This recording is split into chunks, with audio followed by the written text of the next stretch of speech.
Hi friends, ఇవిగోండి మ్యాంగోలో వీటిని రసాలు అంటారు. వీటితో మనం జ్యూస్ ఏమి యాడ్ చేయకుండా ఓన్లీ మ్యాంగో జ్యూస్ ఎలా తయారు చేసుకోవాలో చూద్దాం. దీన్ని బాగా ప్రెస్ చేసేసి పండుని చూడండి, చిన్న హోల్ చేసి నేను గ్లాస్లో వచ్చేస్తున్నా.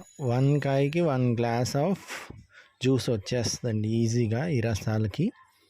చూడండి, పిల్లలకి ఎంతో హెల్దీ, ఇంట్లోనే ప్రిపేర్ చేసుకోవచ్చు. మ్యాంగో రసాలు చూడండి ఎలా ఉన్నాయో. ఇలా జ్యూస్ మొత్తం వచ్చేసింది. కాకపోతే ముందు మనం కాయని బాగా ప్రెస్ చేసుకోవాలి అన్ని సైడ్స్. తర్వాత ఇలా గ్లాస్లో తీసేసుకుంటాం అన్నమాట. ఈ విధంగా మనం ఇంట్లోనే చక్కగా పిల్లలకి జ్యూస్ అనేది రెడీ చేసుకోవచ్చు. ఇదిగోండి ఎంత వచ్చేసిందో చూడండి, ఒక్క కాయకి ఎంత వచ్చేసింది.